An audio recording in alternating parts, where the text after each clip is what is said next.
Giging hamon ho talaga ito October 4, no? October 4 ang BARM parliamentary elections, December naman itong barangay at SK elections.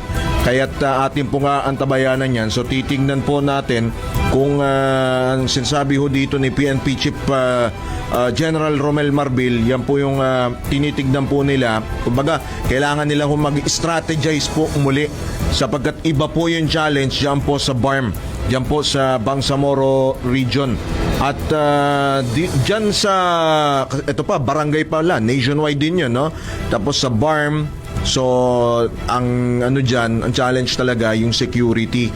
Kung napapanood ho ninyo, no, sa social media, yung kaliwat kanan ho, merong mga nag-aaway, may mga nagpapaputok ho, nakikipagputukan. Ilan na yung patay? 20 yung mga nasawi po.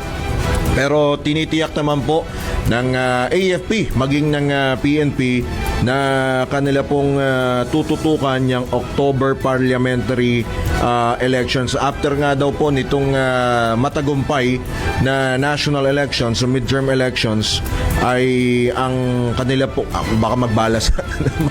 Sige, yung iba nagsiuwian na, yung mga police from yung mga i-deploy sa BARM. Yung aking kasing pinsan ay lespo na i-deploy sa BARM, kaya na ikukwento ko lamang. So talagang challenge po itong magiging BARM at kung matutuloy, yung pa, buti na lang kamo nabanggit nyo, kung matutuloy ha.